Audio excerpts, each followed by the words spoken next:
Maverick News, the antivirus program for your mind. And now, the Freedom Reporters.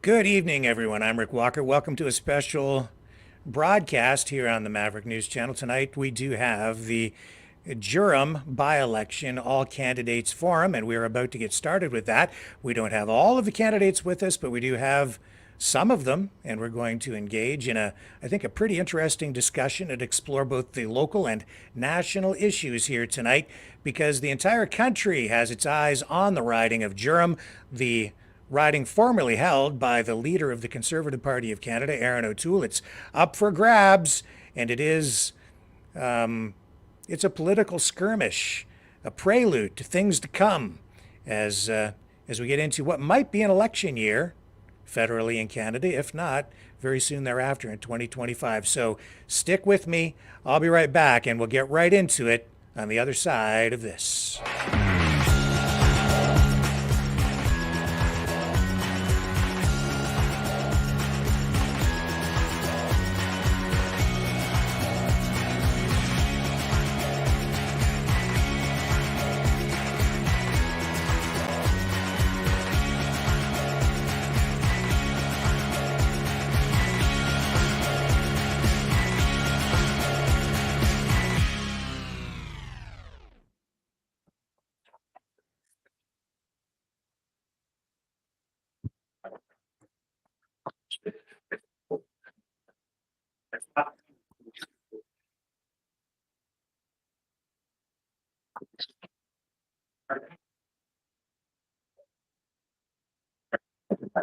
Okay, hello everyone. Yes, my name is Gail Robertson, and my business right now is Gail Now, but I'm actually a recovering journalist. So I spent over a decade in mainstream media.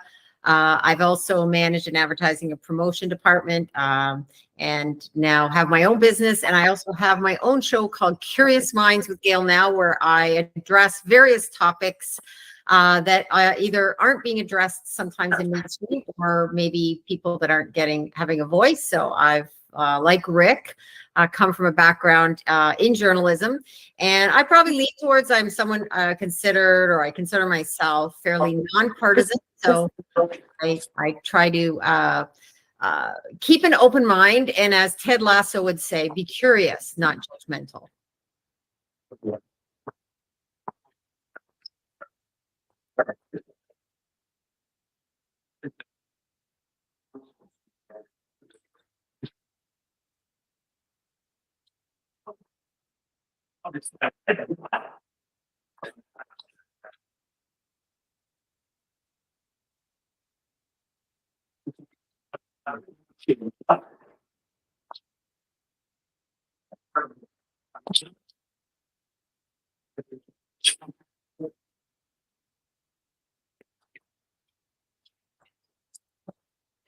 Apparently, I'm seeing the chat. Icon was coming in clear, but you're having some audio trouble. So I'll have to do this. How about that? That's probably better. All right. The audio system is a little wonky. Okay, so Gail, hello everyone.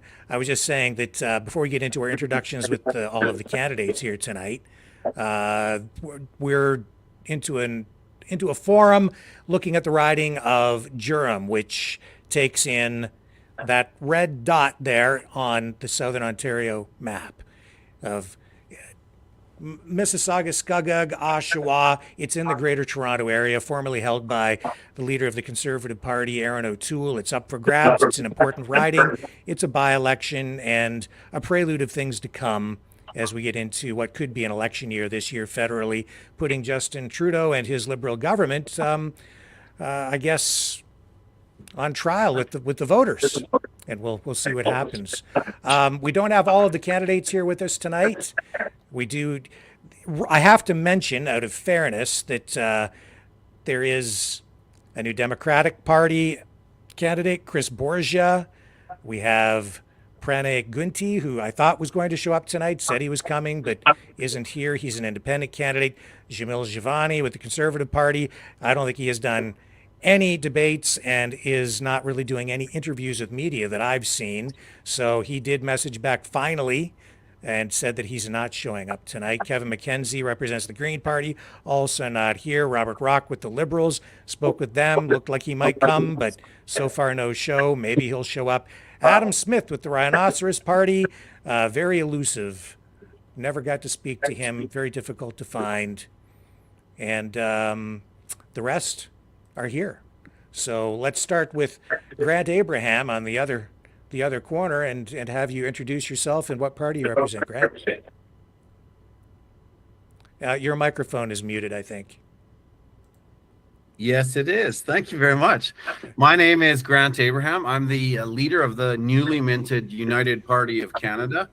It's essentially a center-right party that is a new expression on conservatism in Canada, and it's seeking to reconcile the fiscal and the social conservatives back together again in our nation. So I'm grateful for the opportunity to have the chat, and thank you for hosting this, Maverick Media.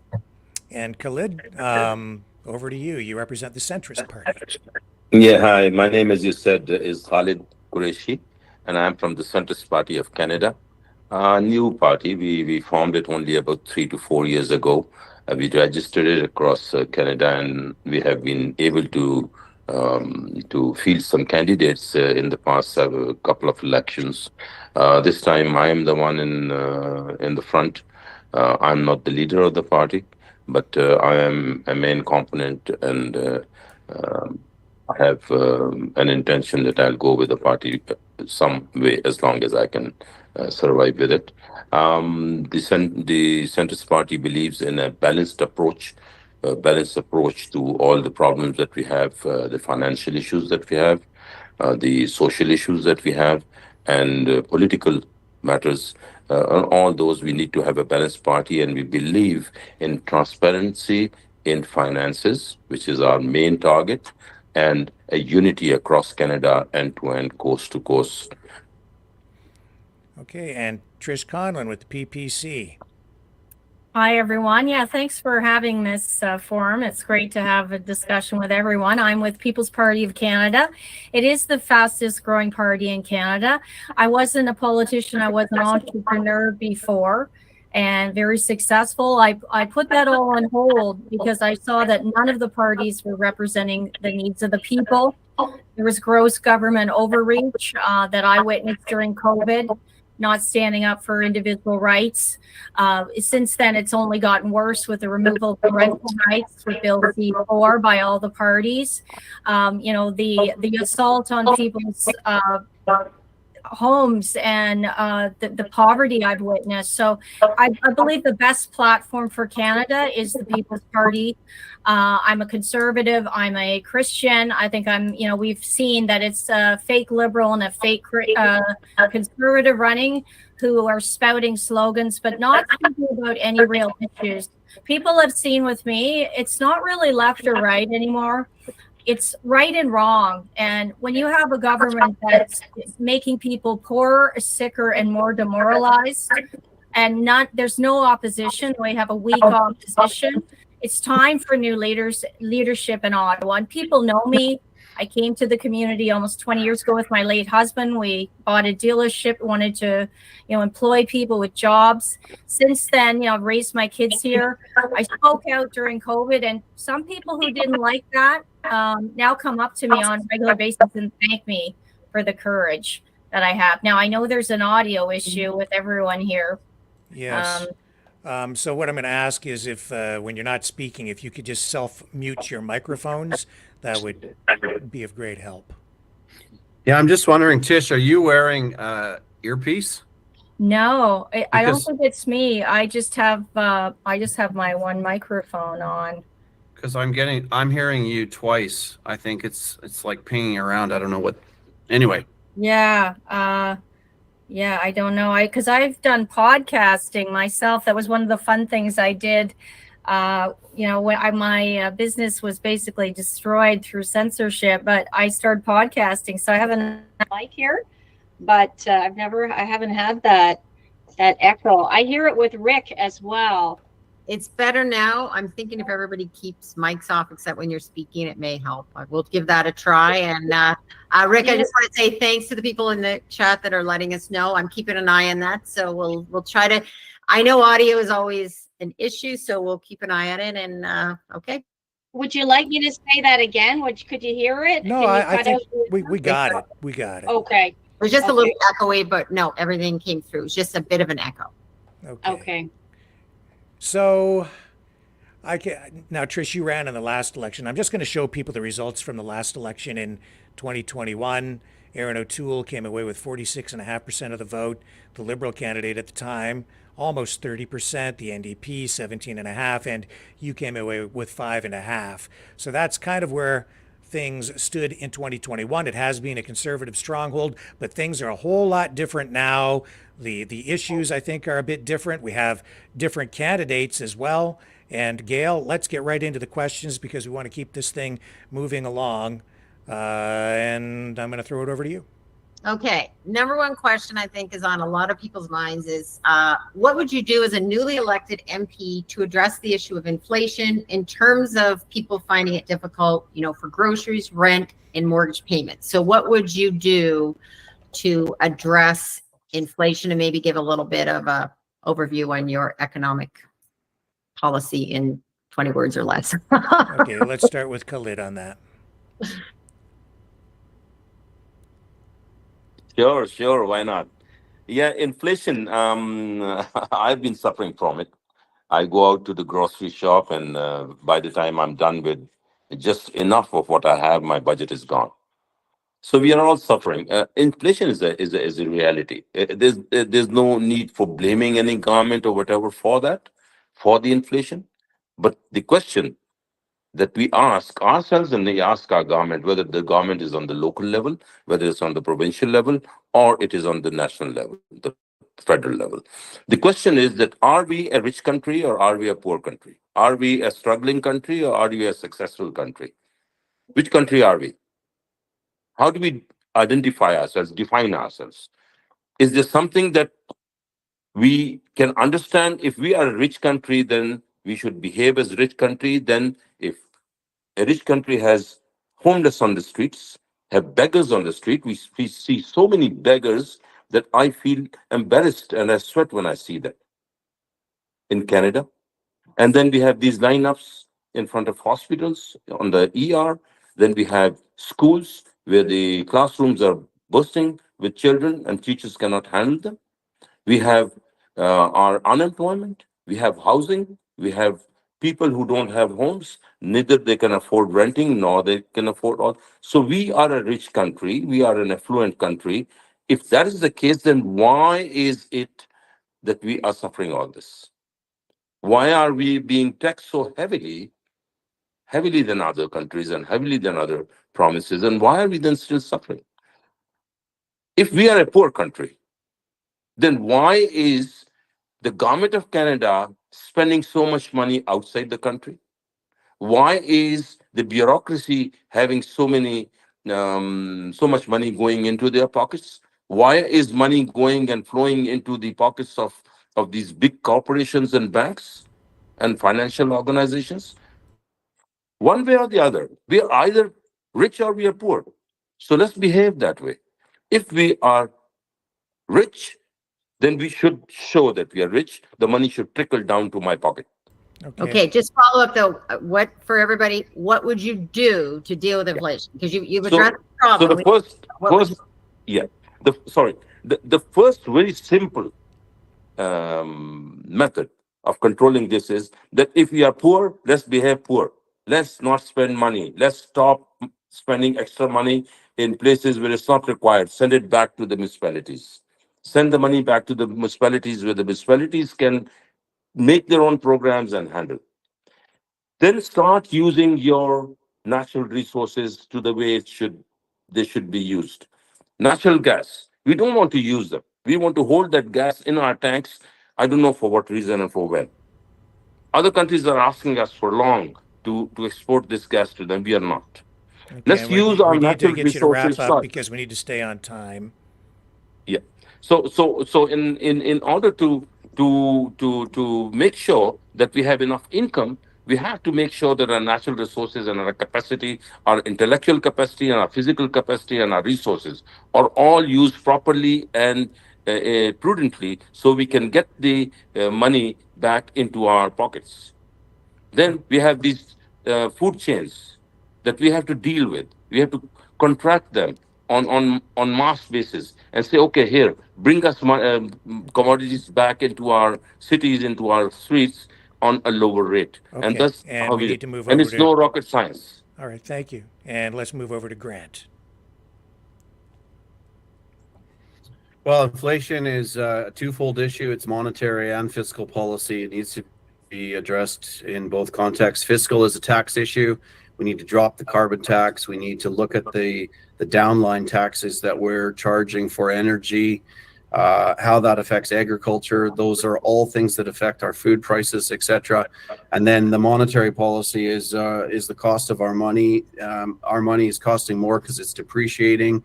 It's we're having to raise interest rates so we can service our debt. That's the death cycle. It needs to be broken, and one of the ways to break that is to jumpstart the economy. And the way that we do that is actually to open up our energy sector, cut those taxes, sell the things that the world needs right now, actually have a conversation about what Canada is in relation to carbon, and this discussion about the environmental crisis that's it's on the roster tonight for discussion. Recognize that we only contribute 1.6% of the global population, global carbon output.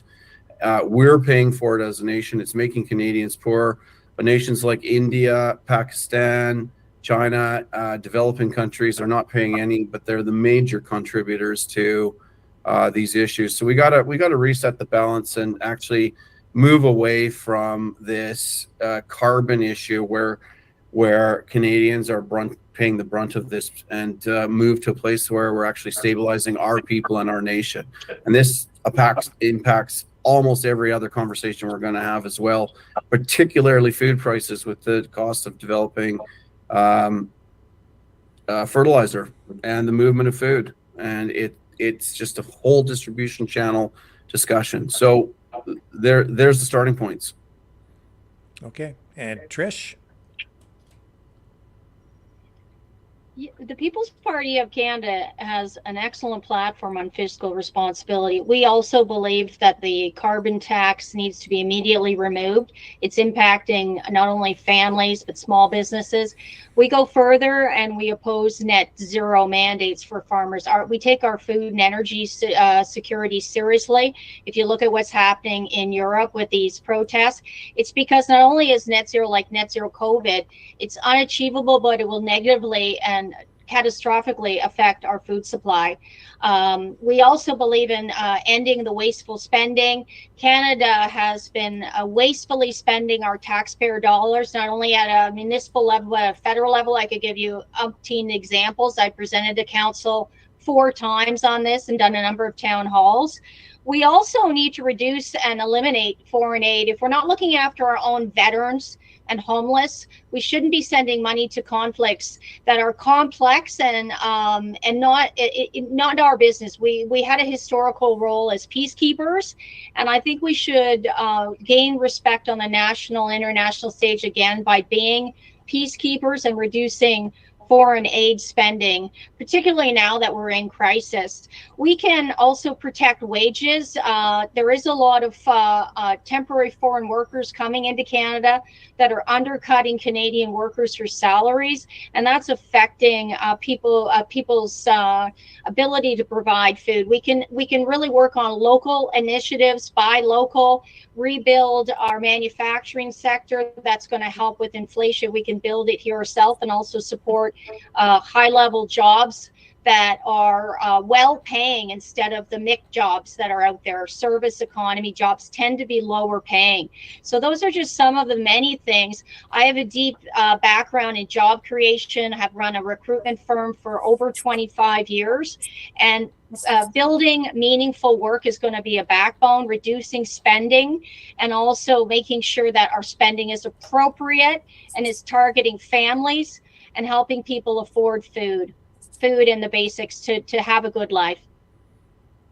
Okay. Back to you, Gail. Any follow-up? Okay. No, I think everybody addressed it in a way that I mean, we're also missing our the other two candidates that would probably address also the questions, but I thought each person gave some ideas, which was what we're trying to get to.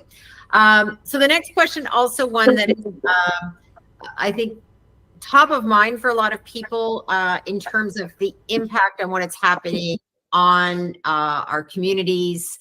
So what is your position on immigration policy into Canada?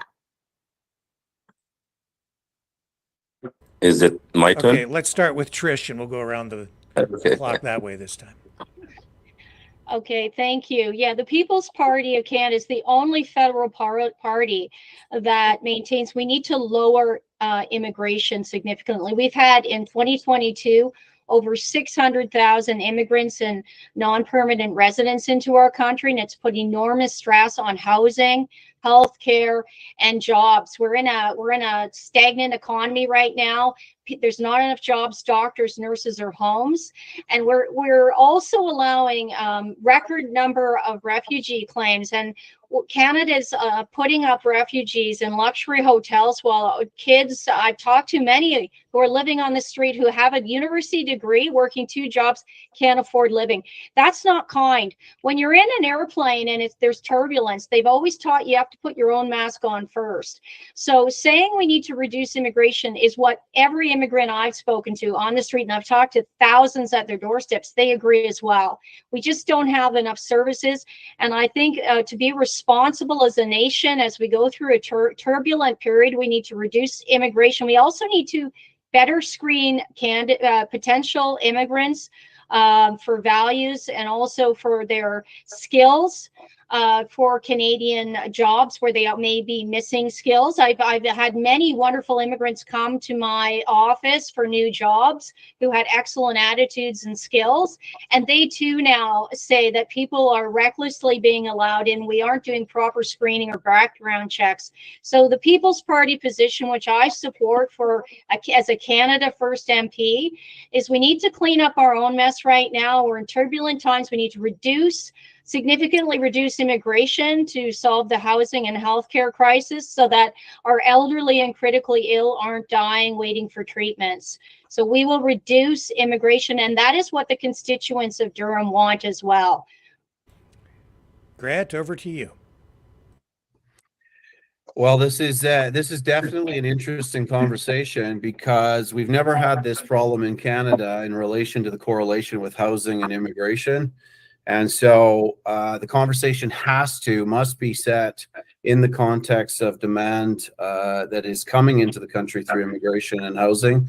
And I tend to see these issues as requiring a solution that fits into a broader economic strategy that actually helps us decide how much immigration we have, starting with a moratorium until we've actually created a supply issue for our housing and we care for these issues. Now, it can be a very short-term thing, but we need to look at this. I don't think the PPC is the only party with an immigration policy like this. And we need to think carefully about what we're talking about when we say things like that. I just think that the economic framework for Canada has been stretched too far. I think the big issue in our country is we're not asking why we're having this increase of immigration to this level and why our government is pushing this far. We've always had a responsible stage growth that allows people to immigrate into our nation and allows our country to absorb them and adapt to our culture, our traditions. And we're not doing that right now. And we're seeing that. I was downtown in Toronto on Sunday, and I was really amazed to see a Hamas demonstration that was pretty assertive and pretty aggressive. And we're having immigration challenges here that we need to talk about. And I'm a little fatigued, actually, in our nation where we're skirting around these hotter issues, where we have to actually look at this agenda that is rolling out in relation to a discussion about having an aggressive position being taken on our streets that is completely opposed to Israel when Canada is very clearly aligned with Israel in terms of its foreign policy. And these are issues that we need to discuss. We need to stop having these sanitized conversations about the just in economics. We need to define discussions about whether militant Islam like Hamas is actually compatible with our nation, and have these conversations. And so while I appreciate that we're just talking about housing or immigration or whatever, there are much broader membrane issues in our country that we need to engage.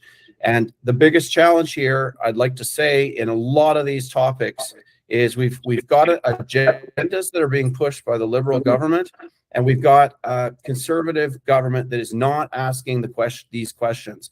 And that's one of the reasons why we have a PPC. That's one of the reasons why we have a United Party of Canada asking these issues.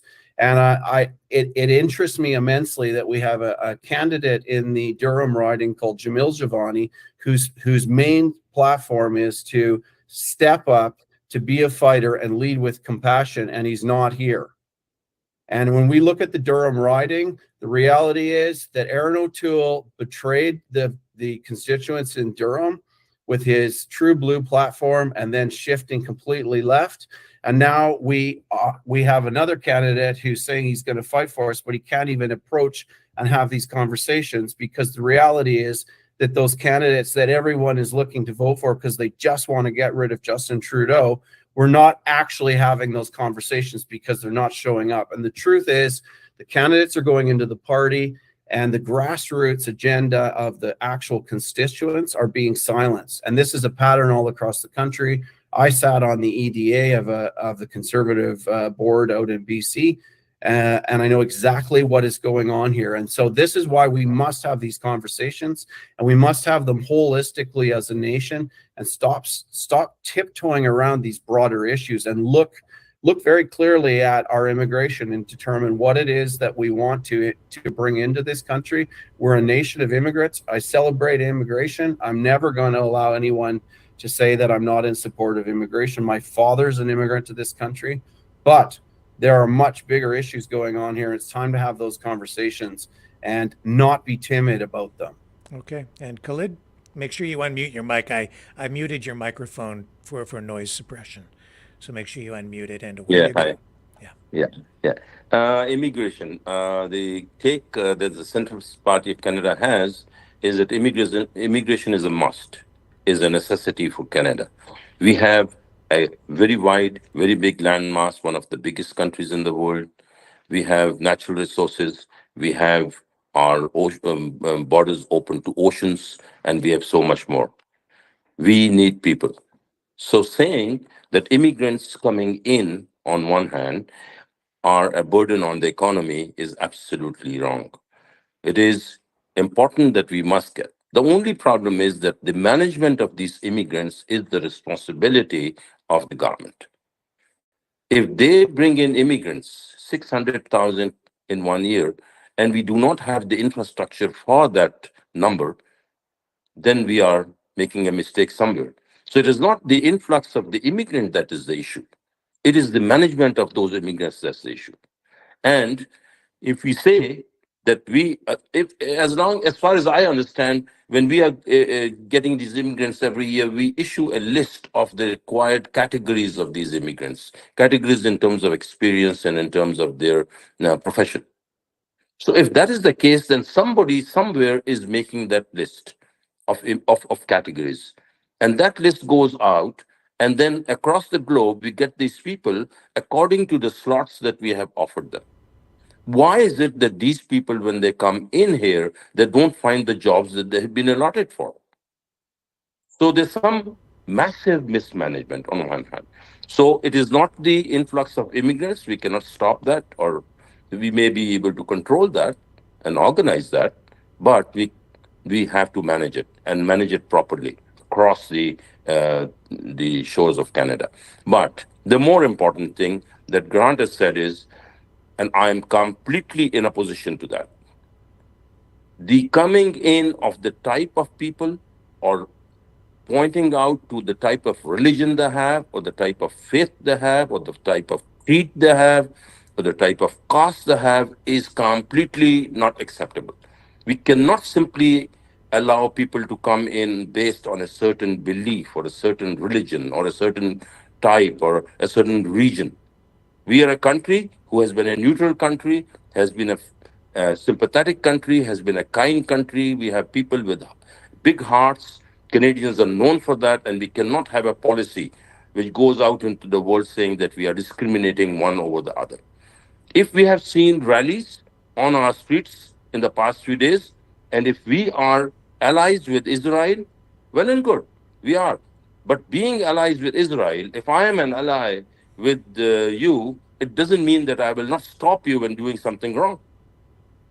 It is my duty as a Canadian, it is my duty as a country, as a Canadian who is known for a certain character in the world, to behave according to that character. And Canada will behave according to that. Okay, and because let me complete that. Sure. So it is important that we understand that having seen violence or aggression on the streets by a certain group does not mean that we make decisions according to those. We are a free country. We have allowed those people to come in, and they will say what they have to say.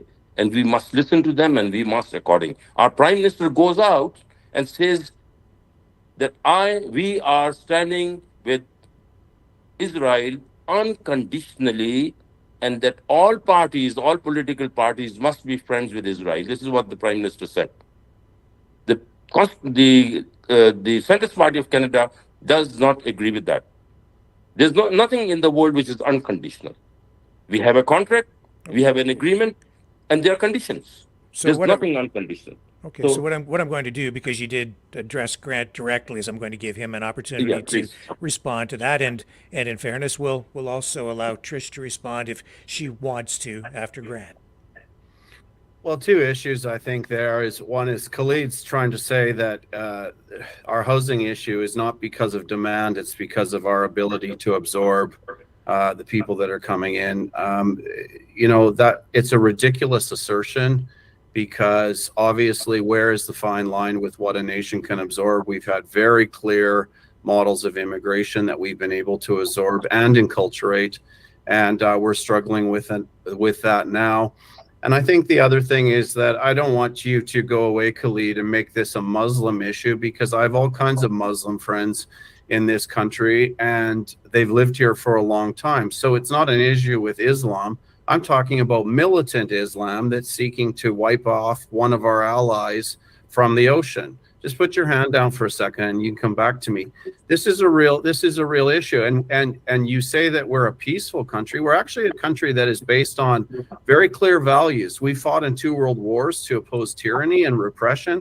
We've sent our soldiers over to deal with issues in the Middle East. And our veterans have a view on that. And they've been dealing with the problems that have been coming out of the Middle East. And my question for you is, if you're so egalitarian about everything, why aren't the Islamic countries engaging a response to the Palestinians? So don't make this a Muslim, Christian, Canadian issue. I have a real challenge with that.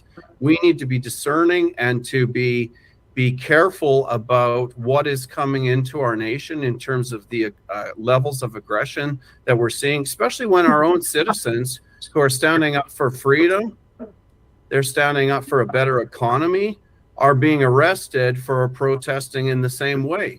There's a softball response being played by the Liberal government because people are afraid to engage this discussion. Okay, go ahead, Trish, and then we'll come back to Khalid. I just wanted to clarify on this point that more is not always better. We do have a large landmass, but a lot of it right now is uninhabitable. And under the Conservative government, they were really pushing this high density housing over our green spaces. I think we need quality over quantity. We should be focusing on growing slowly with good quality individuals wherever they come from. Canada's built on Christian values. That's a fact. We've had more Christian pastors put in jail just for having church while mosques were open in Canada during COVID. We've had Christian churches burnt down. So there is a bit of, a bit of violence going on that should not be occurring towards different communities in our Canadian country. So it's important that when we're focusing on immigration, it's based on skills and a willingness to have the values of a Christian nation, which are similar to Islam and similar, the Judeo-Christian values of loving your neighbor. And that means avoiding militant, types of individuals who have, aggressive agendas that could harm our nation or other nations. Canada is a land of peace. So we need to protect our green spaces. We do need to reduce immigration, absolutely. And this is not against any person coming in. I know we've had record level of refugees, and I personally can see by the outcomes that that's been reckless and harmful. There is an agenda through Agenda 2030 to increase migration to Western countries. All Western countries have seen a rapid increase in the number of people flooding across their borders unchecked, and it is increasing crime and violence. That's just a fact. So putting a stop to the floodgates, proper checking for skills, checking for values, whether or not you're Christian or you have Islamic faith or you're Jewish faith, doesn't matter, or no faith. If you have that in your heart that you will love your neighbor, you'll contribute to the economy, and you want to contribute to this country, because many people are coming in and looking for the welfare state, and that is rating our standard of living as well. So that's just what I wanted to say on that. Sure. And Khalid, I know that you wanted to respond to Grant and maybe to Trish too. So go ahead. Yeah, and in general, like we all have our own points of view. I have been in Canada for 50 years or more, and I know exactly what the fabric of Canada is, the social, the political, and the faith fabric. So we are very open to these concepts. The conflict that we see on the streets in Canada, that we have seen in the recent 2-3 months, very aggressive show of displeasure by the people, and with these processions on the streets and whatever, is not a conflict between religions. It's got nothing to do with Islam and Judaism. I have scores of Jewish friends, and some of my family are Jewish. And I think I have more friends who are Jewish than are Muslims. That's got nothing to do with it. The conflict is a geographical conflict between a certain part in the Middle East against another certain part in the Middle East. It's got nothing to do with Jews or Muslims or Christians or any one of those. The Palestinians are maybe half Muslims. It is a conflict between two forces. Canada, in our understanding, as the centrist party of Canada, who has a balanced approach, is known for being mediators. If there's one of our friends going and hitting anybody in the universe, and we think that the use of force is not balanced, it is our job to say it in the United Nations and to say it in the international court and to say it otherwise, that we want peace. And that's all there is. Okay, I'm gonna let the conversation continue. I think we have said enough about this. Okay, and I think this has got nothing to do with religion, and let's withdraw from there. Okay. We are not talking. We are Canadians, and we are all open in terms of religions, and we understand. All of us understand exactly what Canada is. Right, and if we do not, then we better go and learn. Right, but we are very clear and open in terms of religion. You're right. You're right, religious conflict. But we're not going to allow people to march around our streets advocating the destruction of our allies. I understand. That's not open. That is not open, and we should have a policy and a process in which, without saying that this conflict is a religious conflict, it's got nothing to do with it. Far from that. It is very far from that religion. It is a geographical conflict. It's somewhere in the universe which Canada is taking sides. You know what? You're completely airbrushing the issue if you say no. I'm not. Yeah. And I'm saying it I'd clearly. really like to ask Tish a question about her comments about Agenda 2030. I brought it up in the Rogers interview. It was very interesting to see the Liberal candidate's response, because he rushed up to the mic and said, oh, there's no way there's any Agenda Yes. 2030. I've never heard of it. I've never read it. It Yes. doesn't exist. And I'm just wondering, in what universe that when you've never heard of anything and it doesn't exist, why you would rush up and defend the fact that it doesn't exist. It was quite hilarious. But my question for you was, I appreciate the comment on Agenda 2030 and bringing that forward, because that is, in my view as well, one of the corrosive agendas in our country that's undermining the pillars and the values of our nation. And when we talk about Agenda 2030 in relation to immigration, I'd like to ask you what your view is on how immigration fits into Agenda 2030, because you've linked them. And Yes. I hope you feel safe to answer, because I think I'm an ally on this, but I think it's a deeper conversation that Canadians need to have, because there clearly is an agenda to deconstruct the values of our nation. Yes, thank you for asking. And I feel, we've gotten off track with some of the talk about the religious and I want to make it sure that our Constitution, everyone is equal under the law, no matter your race, religion, or any other factors in Canada. That's a very important thing in our country, and I will uphold that. I've lived in Europe, and I had friends who fled to Iran, and I've learned many different languages, but there's a reason why some people are coming to Canada. This violence that's been inflicted on them is unjust, and that's a deeper conversation why it all happened. So my heart goes out to them. But what is happening is under Agenda 2030, which is a real agenda being implemented at a local level through ICLEI under the guise of a climate emergency, allows for loopholes where Western countries can be flooded with migrants, whether war or climate, and they're not being screened properly. A lot of them are fighting age males. There are some real concerns, and there's some parallels to the increase in violence we see in the United States, Europe, and in Canada. Canada is, as I said, built on Christian values, and we wouldn't want anything like Sharia law, extreme militant Islam to come into our country. Most Muslims I've met are wonderful, peaceful people, but this is a real agenda, and there is a loophole. People's Party will exit from that part of the United Nations, the allowing migrants to come into the country. And I think it's just prudent to check, screen that people share similar values no matter their background when they're coming into the country. But we see the results. It's like in the Bible, Matthew says, you will know them by their fruits. These agendas that are being implemented are causing deliberate harm. They're making our citizens and our constituents here poorer, sicker, and more demoralized. And I've talked to over 30,000 people. I was called into this role. I felt very deeply called. I have a deep faith in God.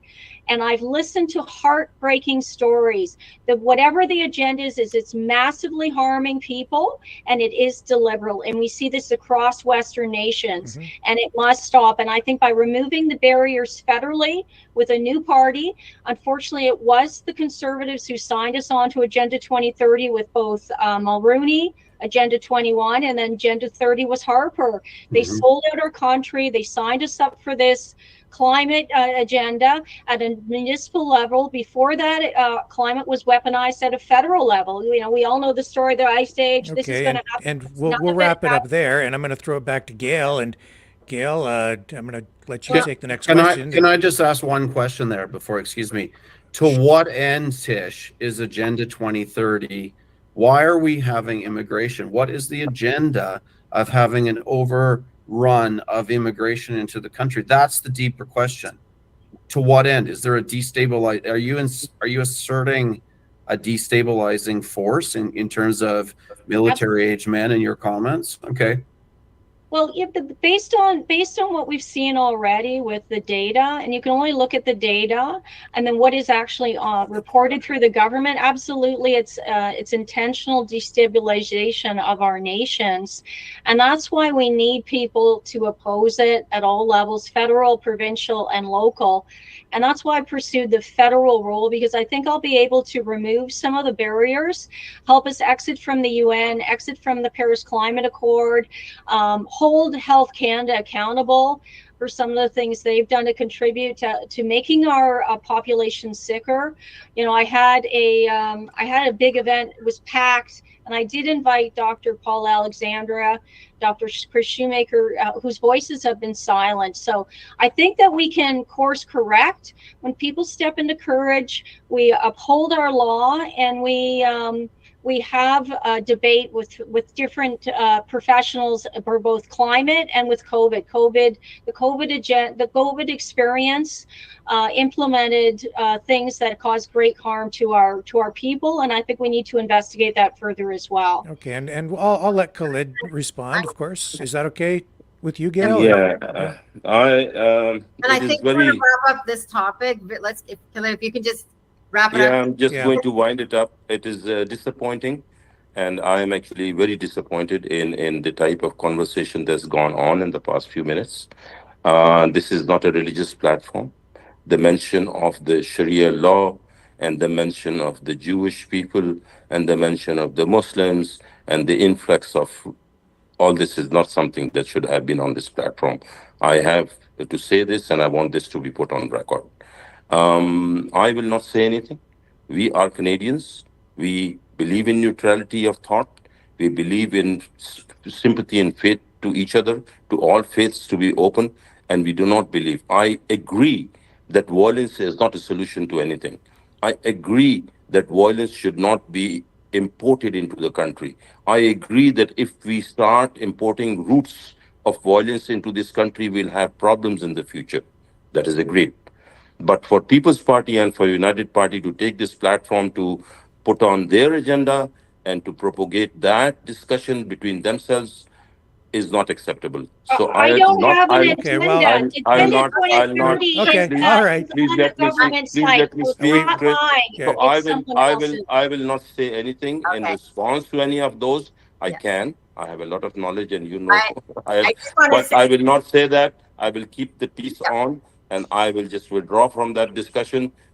But I did not like it. The taste is not good in my mouth. Thank you. I just want to interject because I think the points you made are very valid. And I think after listening to everyone, what I want to do is wrap up a little bit because what I heard were some common points. And I think the other point I wanted to make is someone who spent a lot of time listening on these topics. And I knew this topic might be a hot button one. At the same time, this is something that people are talking about on the streets. And we have a somewhat, I think, good place here to have some of these discussions, Khalid. So I hear what you're saying that, you know, what I've witnessed many years as a journalist, one thing I've always said is that, you know, there are good journalists, bad journalists. There are good people in certain religions and there are bad people. And they're in whatever group you want to name someone, not everybody is good in that religion. Not everybody is bad. Right. So what I want to go back to. We can have a discussion on religion someday, and all of us can be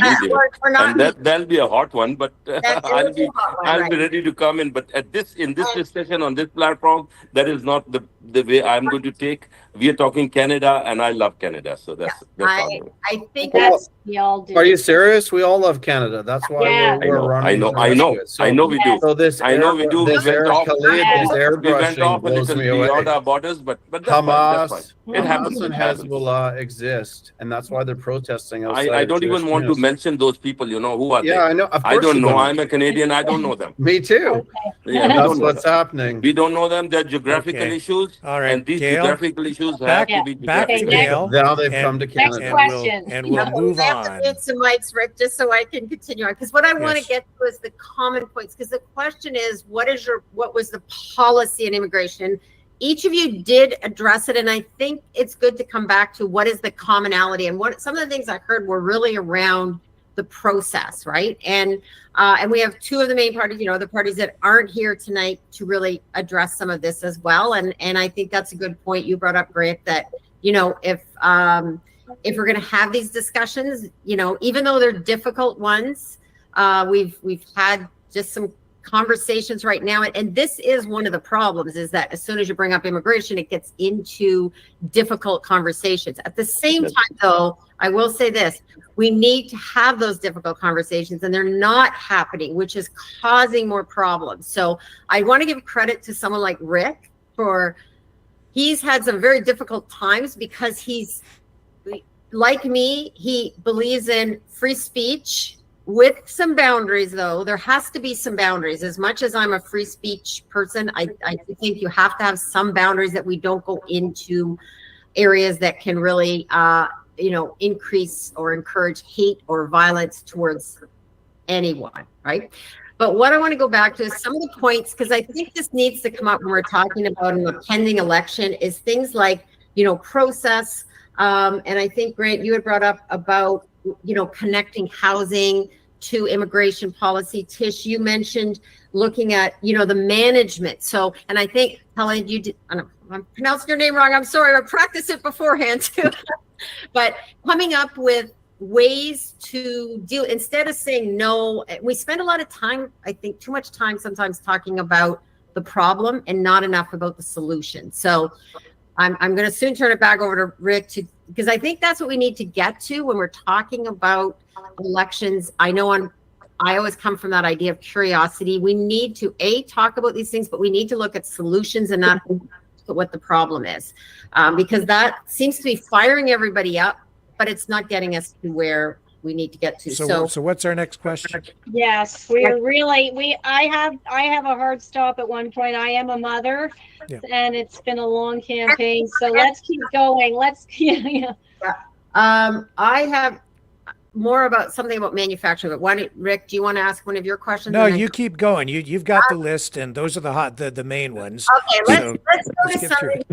I work in manufacturing. One of the questions I want to ask about is the ban on plastic straws, plastic bags, the idea of banning plastic. So this is, while it's a very narrow topic, it also impacts the broader manufacturing sector. So I would like each of your thoughts on what is your thoughts on the banning of the initial, it's plastics, and then bags, but any thoughts on that? And if this isn't an area of expertise, we can pass it on to someone else who has. Let's start with Grant, and this is an environmental question, I guess, as much as anything else, not just business. But go ahead, Grant. Well, I just think that we need to have a serious discussion about a continuity of a plan, because I went through a drive-through the other day, and I got a paper straw that used to have a drink that was a paper cup, and now I'm getting paper straws with fully plastic cups. So we might have saved a little bit of plastic being produced in a straw, but now they're using cups. So it just doesn't seem to make sense. I think it's very much an issue that we want to engage and take care of, but it's, there's such bigger discussions about the environment that we need to have beyond straws and cups. And I'm not saying it's not important, but this discussion about our environment, I think, as Tish has said, about getting out of the Paris Climate Accord, I agree with that. We need to have these bigger environmental discussions and actually assess, again, a part of a broader economic strategic plan. What is our response to climate? I'm not invalidating the effects of climate change. I still and continue to question the actual contribution of humanity to climate change, and I'm quite suspicious about the agenda. I think it's woven in to Agenda 2030 as well, in terms of why Canadians are getting poorer and why we're having this ridiculous agenda. The reality is, in Alberta, when we had our super cold weather, the first thing that the government said to the Albertans was, don't plug in your car.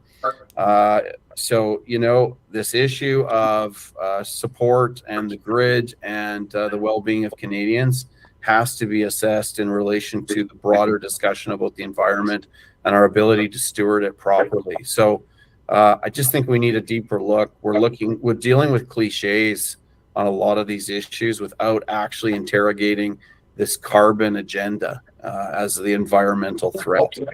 Okay, Trish, go ahead. Well, yeah, I'm going to answer this sort of in terms of the questions that were sent, the one on climate as well, local and you know, the climate agenda. I mean, I have to say I'm a registered holistic nutritionist. I've written 2 books, a deep knowledge into, you know, how we can clean up our air, soil, and water. And I do believe pollution is an issue. Yeah, and I'm a big, thank you so much. You know, I see how the toxicity in our food and additives that's going unregulated. When it comes to things like plastic, yeah, we could do a lot better with recycling. A lot of the plastics aren't recyclable right now.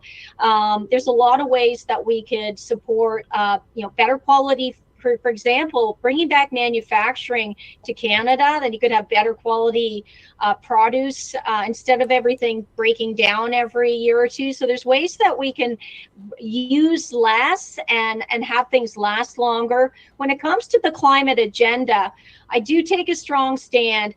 You know, carbon is less than 0.04% of atmospheric gases. I think Dr. Patrick Moore, who's a great Canadian, co-founded Greenpeace, he takes a strong stand. His CO2coalition.org website is excellent.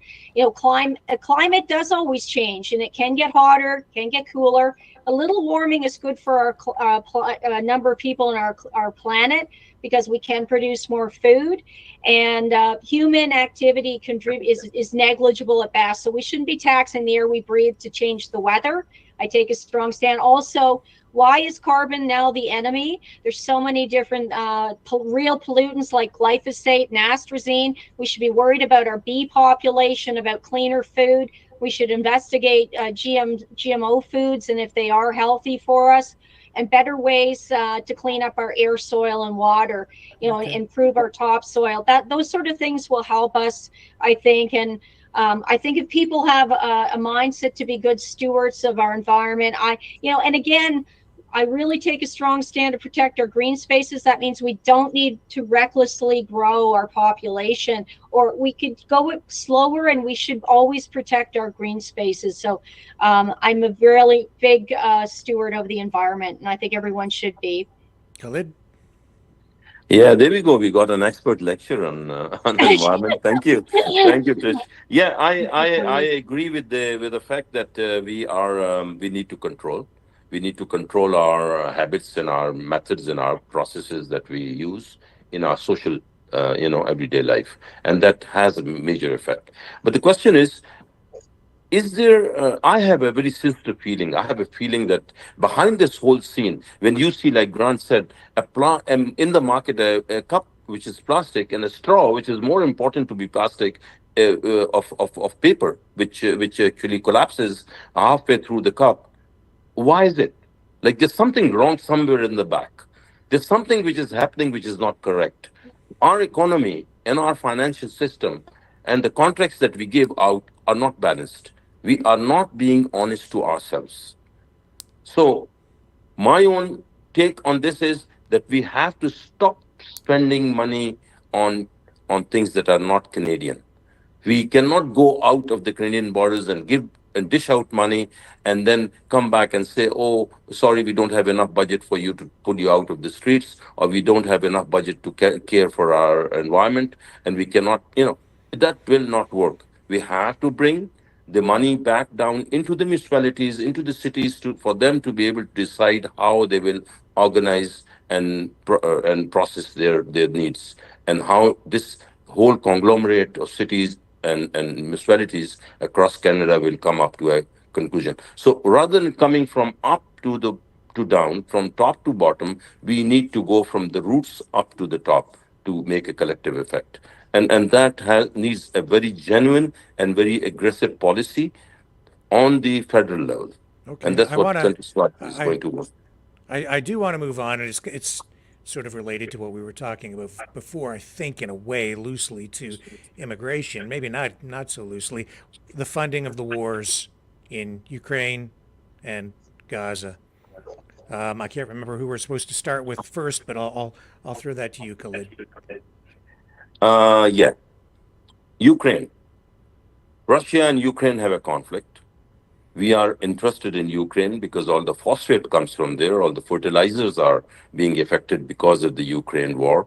So there's an issue.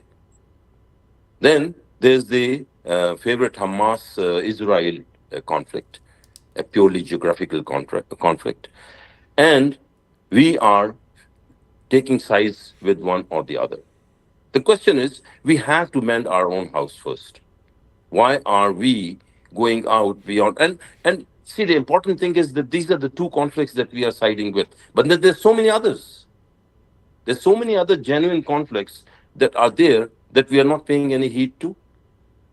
And as a standard policy, in one conflict we are favoring one party. In the other conflict, we are favoring an exactly opposite party with no principles in place. We have to have a foreign policy which is stable, which is balanced, and which is fair. And that, of course, the interest of Canada stands first. We have to look into our present and the future and to build our international policy accordingly. But still, our policies at the moment internationally are not fair or not balanced. We need to amend that, and Centrist Party of Canada will do that. Okay, Grant. I think Mr. Putin's been very clear for a long, long time about the encroachment. Whenever the Berlin Wall came down, Russia entered into an arrangement with the NATO countries that there would always be a buffer zone. That position was held for a long time. There's been constant encroachment by NATO and the EU into Eastern Europe. I think that he has been incremental in his diplomatic policy with regard to that issue. I do find it interesting that one of the first things that Russia did when this conflict escalated was destroy 13, or was it 11? I'm not sure, bioweapons labs that had been set up. My instinct is that this is more of a proxy war than we actually think. And I think that to identify what's going on in Palestine and with Israel as a geographical war is another airbrushing by Mr. Qureshi here, because Hamas and Hezbollah are funded by Iran, and the entire agenda of the Iranian regime at the moment is to see Israel and the Jews removed from the earth. And I just cannot accept that kind of airbrushing. And to distill it down to a geographical war is disgusting. And I am a Canadian. There's the truth. So I think we need to probably just agree to disagree on that. But that representation is ridiculous. Okay, Trish. My perspective when elected will be to protect all human life and promote peace. I have taken a deep dive learning into the conflict with Russia, Ukraine. I do see that there was a breaking down of the Minsk agreement. Russia tried many times to negotiate peace, even at the last minute, NATO forces encroaching, and then again, almost negotiate peace. We don't have all the facts in that conflict like a lot of others. There's been skirmishes all over Azerbaijan. It's just not reported in the news.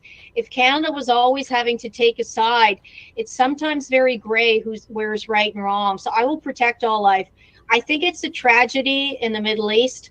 I think the loss of the lives of the children in Palestine, and that is unconscionable human loss. And I do hope very much and will advocate for peace in the Middle East, for settlement. I know the Abraham Accords came close, and I think all life should be protected. So I think there's a lot of wrongdoing in the Middle East, and I don't think it's quite so clear. And my heart goes out to those who've been affected, both Jewish deaths through to brutality and the Palestinian lives lost. So I will take a path of peace when elected. Protect all life. Okay, Khalid, you can respond. I'm sorry, I wanted to stay quiet, but Grant's comment was needs response. I completely disagree. The conflict in the Middle East is not a religious conflict. You're connecting it to Iran, but you're not connecting it to Saudi Arabia or Iraq or Israel or to to Syria and others, or to maybe to Indonesia and Pakistan and all those countries who are Muslim countries. You're not looking at that point if you're just looking at Iran, which is not a very active partner. So we are listening to all this news from the U.S., and we're listening to one side, and we're making decisions on the a partisan decision. I do not agree. This is not a religious conflict. But Grant, you can keep your opinion, and if your party has the same opinion, then I'm not very. I'm discouraged with that. Yeah. But generally, as a Canadian, we know that you're a Canadian and you're a very true Canadian. So am I, and so is everybody else. And we will stay on. But our stance has to be neutral. Our stance has to be something which is more just than what we are doing. There's two parties fighting. On one side, there's about 2,000 people killed, and the other in 2 months, 40,000 people killed, out of which 10,000 are children. So anyway, I'll stop here. And I'm going to stay. I'll keep my own view. You can keep yours, and thank you.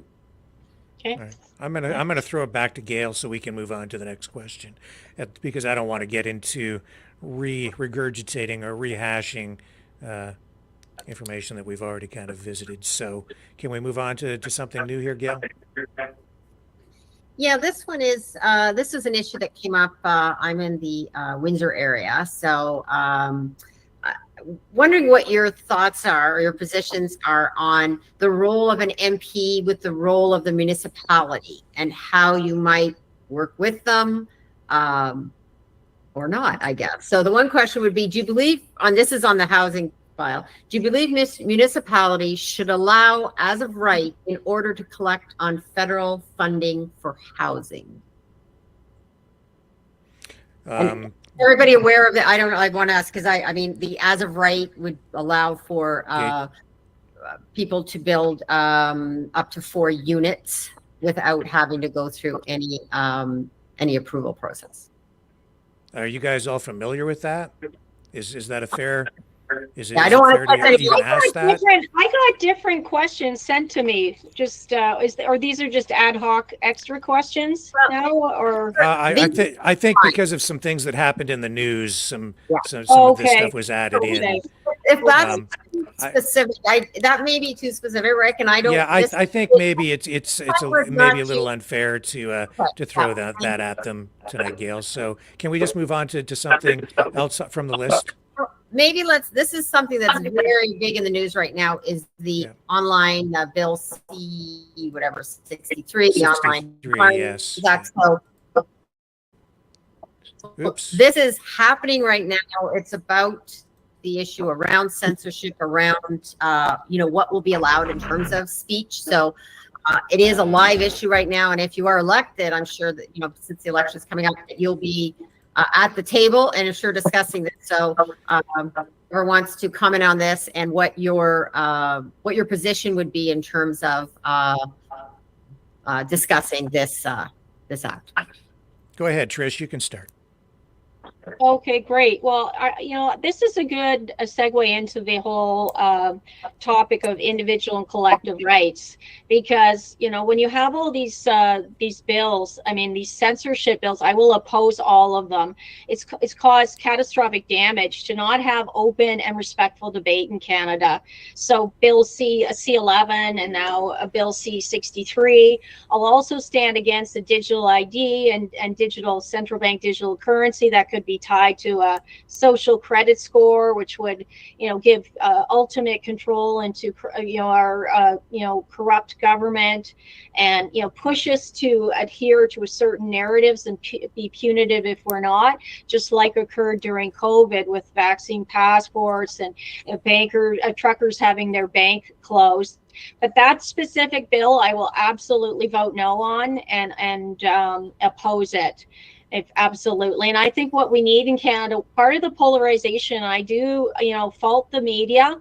Our mainstream media has been fueling polarization, fear mongering to Canada. And I think they need to start doing their job of reporting truth, reporting sincerely, and also reporting hope There needs to be more hope given these opportunities for unification. So these sort of bills, I will absolutely oppose all sorts of censorship. I mean, the foundation of all democracy is built on free speech. When you take away free speech and free dialogue, now, just like Khalid, we have a conversation, we all don't agree, we have different perspectives, but we can have a respectful debate, and that's important for a functioning democracy. So I will absolutely oppose that and other government overreaches. Okay, so this is the third major piece of legislation to come forward from the Liberal government on addressing risks and problems, online censorship, child pornography. That's what C63, according to the Liberals, is supposed to be about. But you think that this is about something other than just addressing child pornography? I mean, I'll just add, then I'll let others, is that I'd have to look at the full the full bill. And again, a lot of times, and the Conservatives started to make these bills really long. I interviewed Randy Hillier on my podcast, Tish Talk, last year, and he said MPs and MPPs don't even read the bills. The party just tells them how to vote. That's how bad it's gotten in Canada. So we need shorter bills that address one topic. And a number of people said it would allow for digital ideas to use internet. I mean, it might sound good, but until you read the bill through and get a good sense of what underhanded things are they trying to push through. Like Bill C4, for example, remove parental rights and has caused chaos in the schools. Now, a lot of the and MPs we can come back to that because I do want to talk about traditional family values and so on, but I'll throw it over to Khalid to respond to Bill C63, the online harms bill, which is brand new, just days ago. Yeah, it's strange that we have a bill like that in here, putting any condition, any restriction on speech, on free speech. Free speech or free opinion is the base, is the groundwork of our system that we have. But more importantly, every country and every environment has their own level of intelligence. For example, in Durham, we are one of the 7 most intelligent communities in the world. It's very strange that in Canada, where our intelligence level is very high compared to other areas, not the best in the world, but still acceptable. Can I get you, at the risk of interjecting here, can I get you to explain what you mean by that? That the 7th most intelligent? Yeah, I heard yesterday I was researching on the internet, and says that Durham is one of the most 7 intelligent communities in the world. Not the regions, communities. So which shows that there's people around, and I don't know who's doing this analysis. I would maybe challenge you to go into it. But if I find the full sources, I'll send it to you. Okay. But anyway, we can extract that. But I'm very proud to say that. That's why I'm saying it in Durham. But in Canada, having an intelligence or an IQ level which is higher than many areas, why would you put a restriction or a control on speech? We have had a free speech, and we have had free speech very successfully in here. And when we say child pornography, yeah, okay. But then, are we going to stop open discussion on it? So, my opinion is that there's no way that we can accept anything which is intercepting free speech in Canada. Grant, what's your view? I just want to interject about the intelligence. I think Koresh, you could be talking about it's sort of a digital transformation that Durham was ranked really high. So digital intelligence, not human intelligence. I don't know. I think we're getting off into the weeds here. Grant, can you maybe bring it back onto the main drag and talk about this new bill? Well, this new bill is a part of a series of, again, chipping away at our civil liberties in this country. We have to put this agenda in the context of what the Liberal government has told us already. They've told us that Canada will be the first post-nation state, which means that our sovereignty is being migrated to somewhere else by someone else. And I think when Justin Trudeau said that back in 2015 or 16 or whenever it was, no one really knew what that meant. That is a change in the social contract with Canadians and our government. People need to understand that. a lot of the things that have happened and that we've seen in terms of the overreach of government, big government, the passing of Bill C-4 in terms of parental authority, the primacy of parental authority, religious freedom, are rooted in this change to the foundational values of this country. We're seeing it as a discussion in relation to what Justin Trudeau meant when he said that there's going to be a reset. That's an issue. There's another issue with regard to foreign interference in this country. We actually had a Liberal MP come out in 2020 after a report was issued by the Security Committee within the government, and he went on YouTube to tell Canadians about how extensive the breaches were in our foreign interference. We have a government right now in the Liberal government that is compromising the integrity of this nation. I'm going to say that what I'm seeing from a legal perspective is actually treasonous, unless it's brought to a platform in an election so that people understand what a post-nation state means, or what a reset means. It's completely unacceptable that these changes are happening to the fabric of our country. There was not a referendum on it. They're a minority government making these changes. These are the deep issues that actually weave together the things that Tish is talking about here, why we're struggling around the heightened supply of immigration, why we're talking about censorship of the Canadian people, why we're struggling with economic issues because we're sending all our money overseas. There's a clear destabilization of our country. This is just another dot in the picture that we need to connect in terms of what is really going on in this nation. And this is the thing, forget all the other conversation that we've had tonight. I think the most important thing in this conversation is that we're looking at a group of people in Canada who are simply saying we're not happy with the Liberal government, and let's bring some more apples home and let's put more money in our pockets. The truth is, the Conservative government, the Conservative Party, whether it's Erin O'Toole or Andrew Scheer or Pierre Poilievre, in 3 elections, in 3 leadership elections, have never engaged these issues once. They're the most low-hanging fruit with the highest bounty of political benefit, and they haven't engaged it. They haven't talked about it. Why?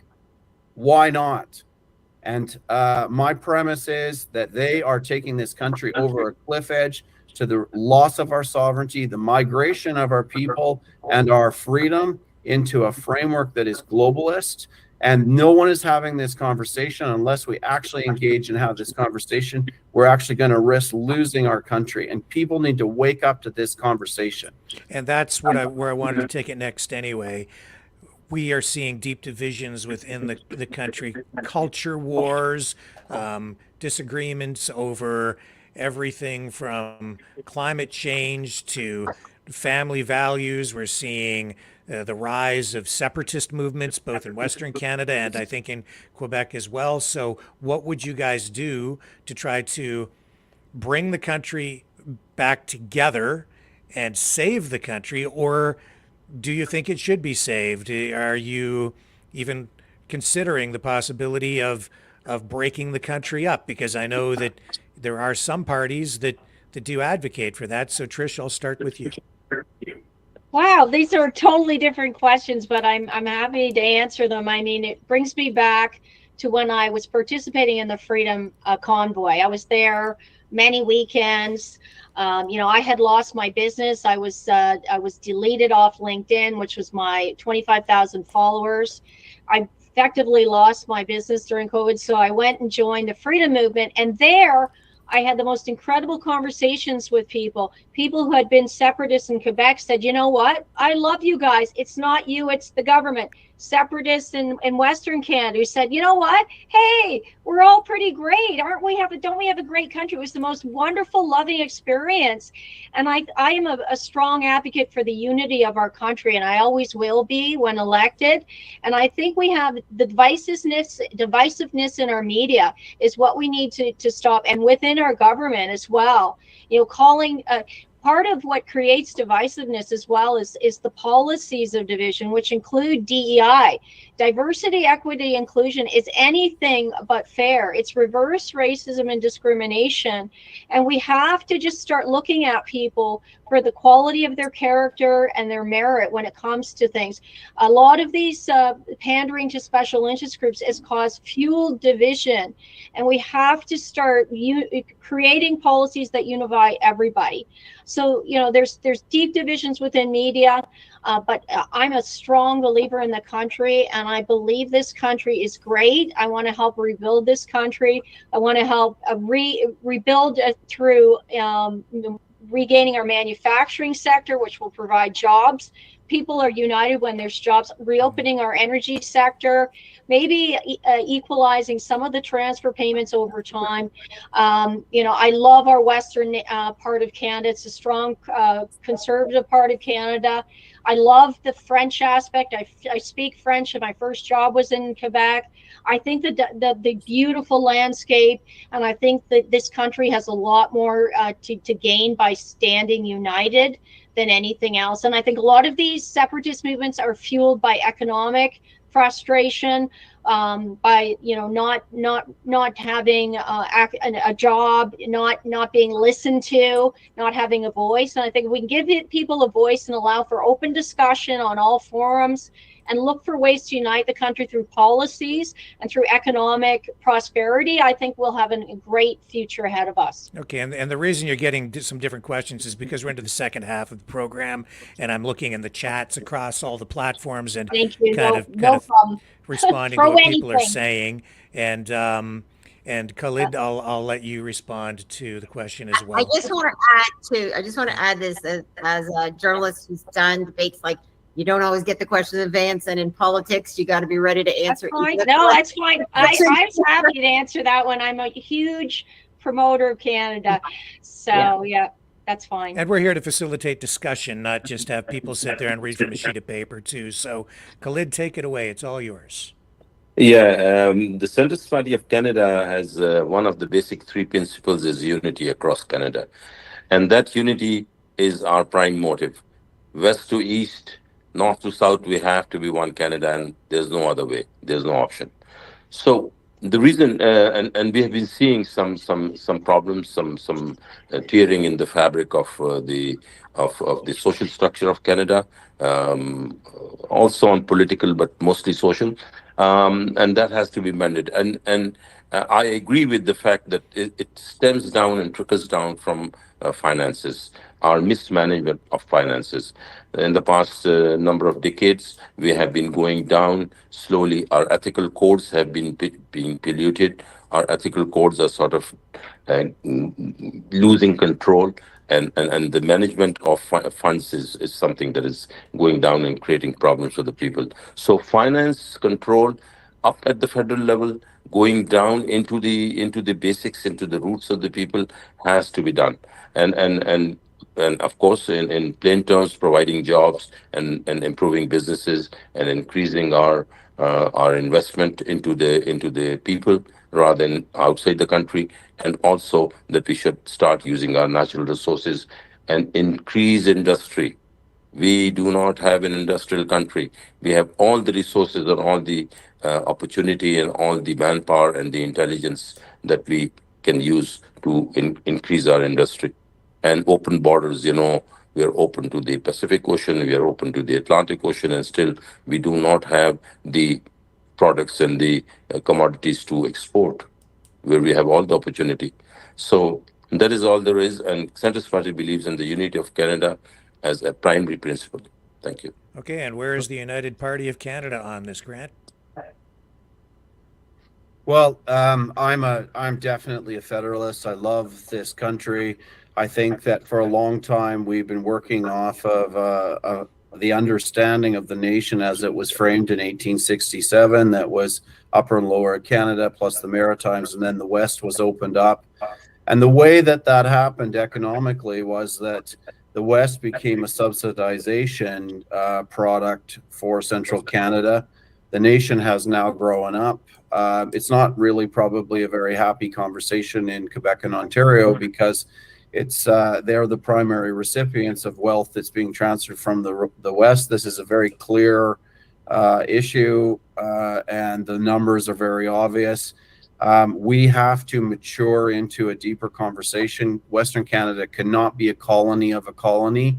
I set this discussion into a much bigger discussion about constitutional reform, the discussion around equalization payments, how the country works, electoral reform. These are big issues. We have so many issues in this country. I want to see a Canada where we are one people, one blood, one nation, and this reality of these different interests and reverse discrimination that we're seeing in our country. We want to move away from that. I'm very much resonate with Tish's spirit in terms of peace and what Canada is. We want to have peace through strength. We don't want to be victims in this nation to other bully nations. The Arctic is an issue I think we need to talk about. I want to see a nation that has a strong military that can serve overseas and actually defend us if we need it. I think this issue in relation to Western Canada, and this is a deeper question I think you're asking, Rick, about regionalization. There is a desperate discontentment in Western Canada with what we've seen from this Liberal government.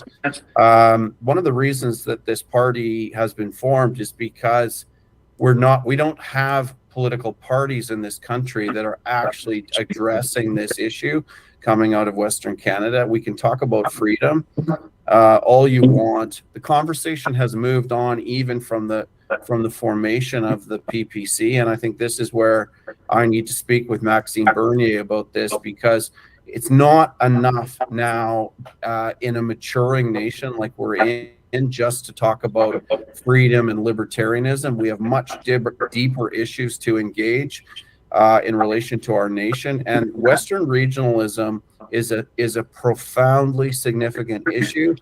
I feel like when I talk to people on the street here in Ontario about this, there's kind of this vague notion of the West being kind of unhappy, but hopefully it'll just go away and they won't do anything about it. I'm starting to think that the way forward in this discussion, there's a famous saying in law, and don't take this literally, but it's like a 16th century saying. It says contracts without swords are meaningless. And what that means is, unless there's a real threat to the parties in a union that make people take notice and soberly engage a discussion, it doesn't happen. And I'm not suggesting a militancy or an uprising. I'm actually saying that one of the reasons I'm here tonight is because we need to take a higher valued position in our nation so that we don't descend into those situations, because the threat of that is actually real. And I'll tell you that because there is a militant component within our nation that, given the undermining of the nation that we've seen with the Liberal government and the inability of our key parties to actually stand up and speak to those issues, that people are having to be curtailed from actually taking issues into their own hands. Some of them are leaving the country. There's an exit of this in the country. But we've got to deal with this issue. I think this regionalism conversation is actually a really important conversation, because within it, in the sense that there's a credible threat of Western Canada saying, you know what, we're going to pick up sticks and draw a line at the Manitoba border. Goodbye. We're sick of subsidizing Quebec and Ontario with our resources, which is the reality since 1960.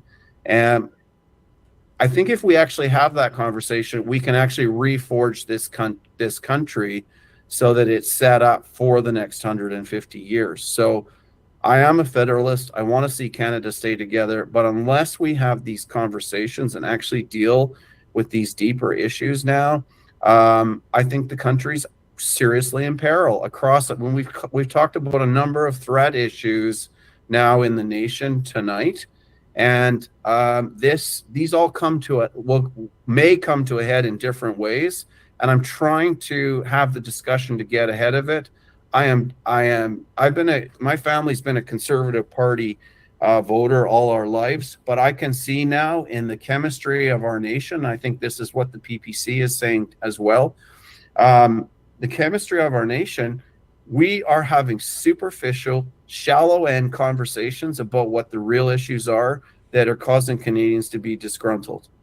And unless we actually start to have these conversations about our sovereignty, the protection of our borders and our people, us coming together and fusing as one people, one blood, one nation, and we start to deal with these things that are causing the disunity, the press is only a propaganda component of what is actually corroding the value system of our framework and is what is creating the imbalance. I have been so interested and grateful to speak with people in the Durham constituency about this, because there actually is an awareness of these issues more broadly, and they are starting to think about it and process it, the ones that are having these conversations. And I'm encouraged, because I'm seeing a huge discontentment with the Liberal NDP kind of partnership, although it looks like it's going to go on now. But there's also a radical dissatisfaction with the Conservative Party, because they know that there are shallow discussions happening that aren't really addressing the issues. There's a curating, an electioneering curating, which is going on to preserve their position, because they simply believe that it's their election to lose, and they can't risk having these conversations because they have been completely acting in omission to have these conversations. And so this regionalization issue is linked into the threat to our nation. It's linked into the economic policies that are being implemented. It's linked into this Agenda 2030 discussion. And we seriously need to connect the dots to have these conversations. Okay. And the clock is ticking here. So I'm just going to ask Gail, is there anything else that you think we need to address here before we go to the wrap-up comments from everyone? No, I think this has been an interesting discussion to hear from everyone. And the only comment, I have to agree that, not having some of the other candidates here is maybe not the best. However, I do think that the people who showed up tonight, it says a great deal about each of you, and also that we were able to have this conversation, and even if everybody didn't agree on everything. So I think that's a good sign, because it means we're all talking about things that about the need for change, it seems. I think that's a common theme that we're hearing, is a need for change. So okay. Over to you. And I just want to let everybody know that this program will be reposted across other social media platforms as well, where live streaming is not available, but it will be posted far and wide. And you guys, the candidates, are free to use this material in any way you would like as well. So if you want to cut it up and use clips from it, you can certainly do that freely. And now we will go to final comments from each of our guests. Khalid, go ahead. Where are we at tonight with the centrist party? Oh, make sure that you've unmuted your mic. Your microphone is muted. Yeah. Well, thank you for inviting us here, and it's nice to have a good discussion with Tish and Grant and Gail and you, Richard. The centrist party believes in primarily two basic things: financial transparency and honesty, and national unity. And these are the two prime pillars of the Centrist Party of Canada. So we'll move on that. And I wish the best to all the parties in this election, and let's see how it goes on. And even beyond this election, we'll continue to interact and exchange thoughts and see how we move on in the interest of Canada. Thank you. Excellent. And Tish, go ahead. I mean, I want to thank everyone as well. I enjoyed the conversation. I think there's not simple solutions, but there really is there is a road back for Canada. I firmly believe that. And it's bringing manufacturing back, putting our Canadian sovereignty first, respecting the rights of the individual, upholding the rule of law, bringing back morality, back to our country, you know, and as it says in the Bible, learning to love your neighbor. So we have to start caring for our communities again. And what I lost, you know, to take a stand was significant in my life, but it pales in comparison to what could happen if people don't take a stand for our country. And that's why people have, over the course of the last few years, grown to trust me. I've nurtured unity, open discussion, debate. Sometimes we didn't agree, just like Khalid today, and even Grant and I not on everything. And I think it's very important that you learn how to have a discussion where you disagree and you do it civilly. What I promised in this campaign, people really like the commitment to restore parental rights. I'm pro-family. It's very important. And we have a death government. It promotes death. We have one of the highest rates of suicide now. The biggest thing we boast about is the MAID stats, medically assisted in dying. We need to promote life. We need to promote families. We need to give young couples the opportunity to have children. All of these things I will support, and I also will reduce the immigration now to solve the housing and healthcare crisis. And I think as an MP, one of the questions you asked, Gail, was, you know, how will you interact with the municipality? But overwhelmingly, people want lower immigration. I do need to carry forward that to Parliament. I think we should have a referendum right now. The Liberal government, even in the 80s, reduced immigration when we were in similar economic chaos. But I'm also going to protect the green spaces and will very much oppose net zero policies, because we have a rich farming communities in Durham.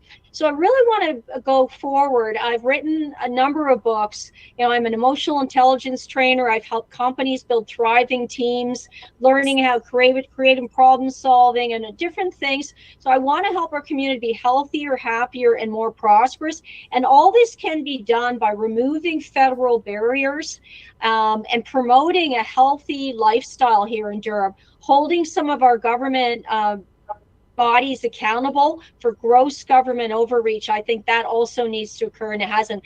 I can tell you, I used to vote Conservative because I have a small business. I cannot tolerate opposition that votes with the Liberals and NDP on almost everything that is not a true opposition. Already just yesterday, Polyev wants to send over more money and more weapons to Ukraine, which is unbelievable.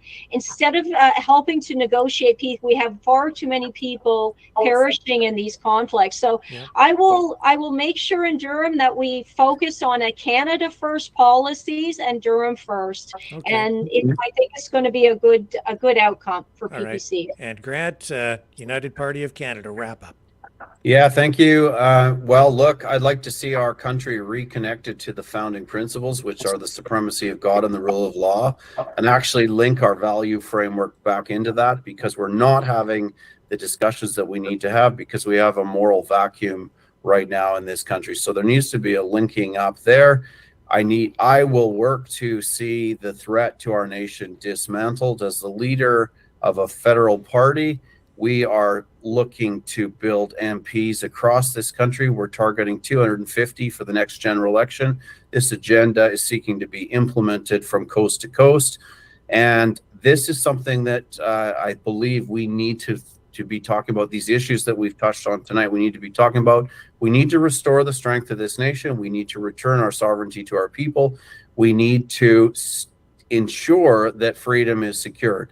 And, you know, I always appreciate Tisha's comments, because she identifies clearly where she's coming from in terms of her perspective. And I never really do, because I don't like talking about myself. But I will say this, I'm a happily married man. I have 4 children. I am a Christian as well, and we are the only party that is running in this election that is pro-life and seeking to support the family, support an adoption framework for life across this country.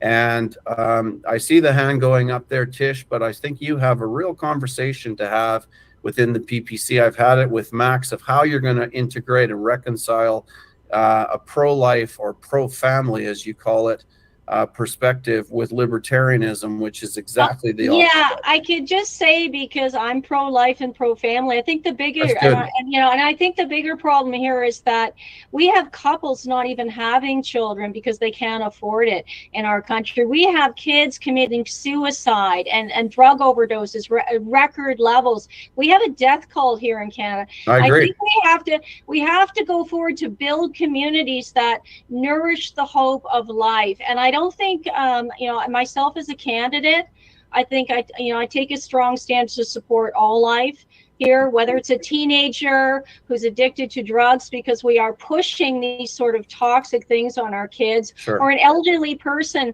who's so hopeless because they're so lonely that they're going to go in and ask for aid. So I think right across the board, we need to encourage life. And I think PPC is the only federal party that's taken a stand on some of these critical issues. And you see it, whether it was standing with the parents with the Million March where I spoke, standing with the truckers, standing against the mandates. And when you look at the personal loss that a lot of the people across Canada who are now PPC or People's Party candidates, they have taken slander, they've taken personal loss, and they stand for all the values that we need to rebuild our country. So I think it's by far the best platform for Canada. And yeah, that's Trish, why, and that's great. It's my conclusion. So maybe I could just finish. I just think I don't read that on your policy. I think it's a distinguishing point. And while you may hold those views, which I actually respect and honor, I'm not seeing that within your framework. I see your leader struggling to actually clarify that point nationally. And I think that that's an internal conversation that the party needs to have.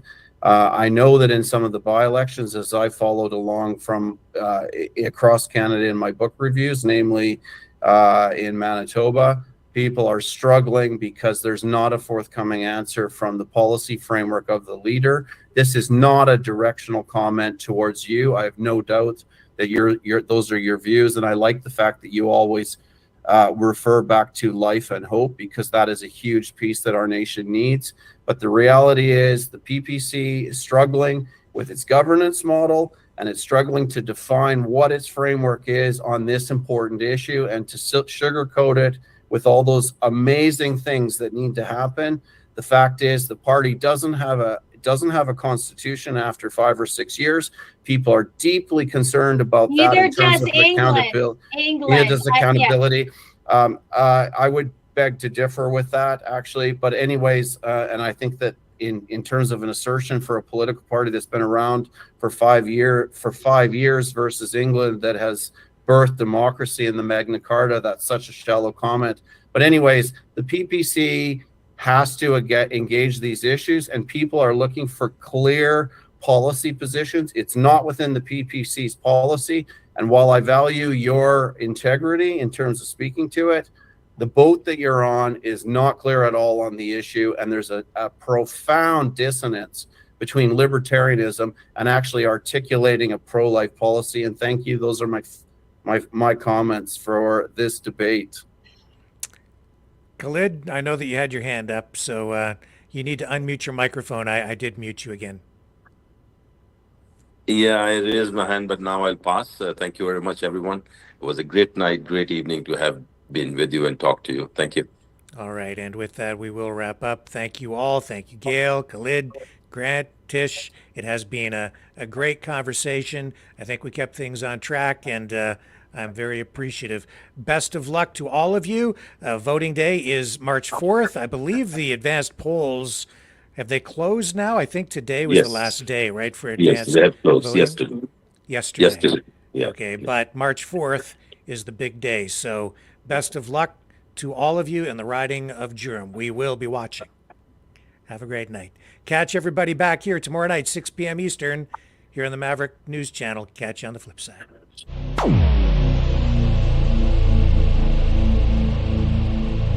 This has been a Maverick Multimedia production.